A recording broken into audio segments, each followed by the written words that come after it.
Ladies and gentlemen, you are watching yet another episode of Lima Shenanigans of 1977. And it's Saturday night, and you know what that means. It's time for the AEW Collision Event Center. And now, here's the man who's always been on a collision course with his brain half the time, Eric M. Lima. Thank you very much, Mr. Announcer, sir. Well, hello there, everyone. Welcome to yet another episode of Lima Shenanigans of 1977. Episode 1189. Ladies and gentlemen, we are almost there for 1200 episodes. Really, really cool. I'm really, really excited. If you haven't checked my last episode of the show, we talked about the Sheldon 3000 Awards. Please do so. You probably, if you want to get part of the network community, go on Facebook, check out network community, and be part of it. If you know any of us on there, we do appreciate the support. And like I said, doing the Sheldon 3000 Awards and being part of it, and as far as being nominated and winning awards, it's a really, really cool honor. Once again, congratulations to all the winners of this prestigious awards, because I believe that we are contributing, and I think this is the tip of the iceberg for all of us who have been contributing for the last few years here. So it's really, really cool. And boy, oh boy, before we get into what happened on Collision last night, dude, the hate for The Rock is so wow. I mean, I can understand, folks, that, The Rock's in Hollywood and all that, and even though I agree with a lot of what the people are saying, I'm still a fan of The Rock. I'm also still a fan of Cody Rhodes. I respect Cody Rhodes. I'm hoping that Cody Rhodes, and I believe that Cody Rhodes will finish the story somehow, one way or the other, hell or high water. Cody Rhodes will finish the story. I'm having a lot of confidence on that. Maybe The Rock, The Rock could be the ultimate roadblock. And people want to see, how about, anybody thought about having a dream match between Cody Rhodes and The Rock? Think about it, guys. I mean, imagine a dream match between those two guys.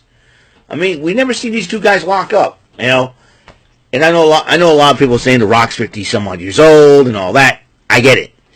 But, anybody thought about that? Anybody thought about a dream match between Cody Rhodes and The Rock? I mean, come on. You're talking about generational superstars. Rock's a third generational.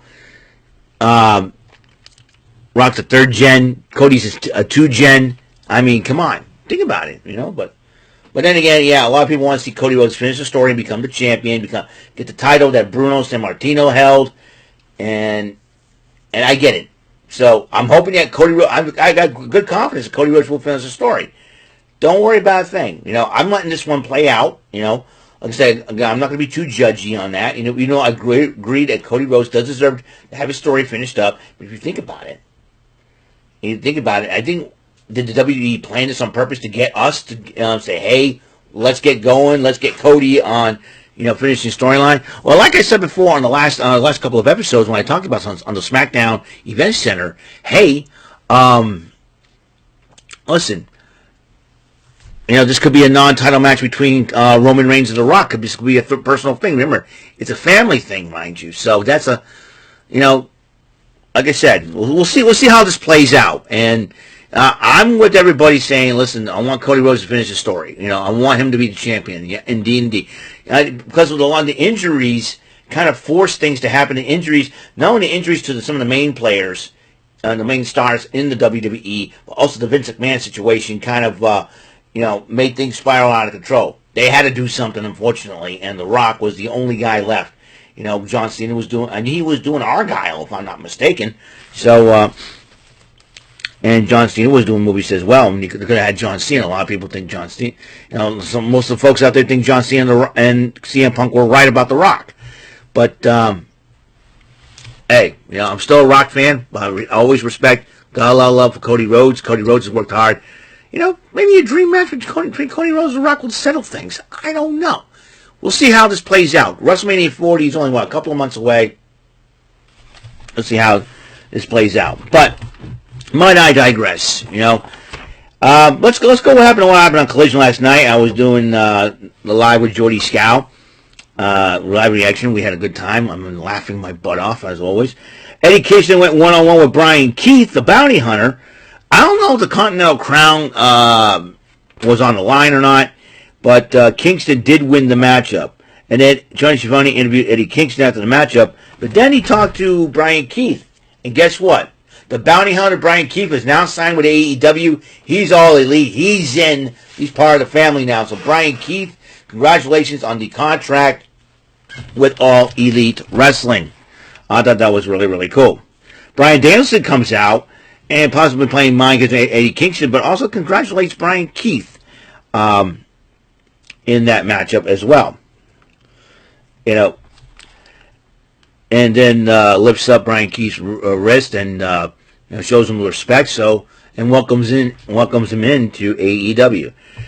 John Moxley cut a promo on the CMLL Luchadors, and him, Claudio Castagnoli, and Bryan Danielson will take on 3 of those members. I believe Mystico, Volador Jr., and Mascarita Dorada on Wednesday in a trios matchup. And Bryan Danielson did take on Hechicero, and Hechicero had some unique submission holds that I'd never seen before. I'm like, what is he doing with the legs? But Bryan Danielson did win the match, but Hechicero, he decided to become an awful sportsman, attacking Bryan Danielson after the matchup, and Claudio Castagnoli did chase him out. Then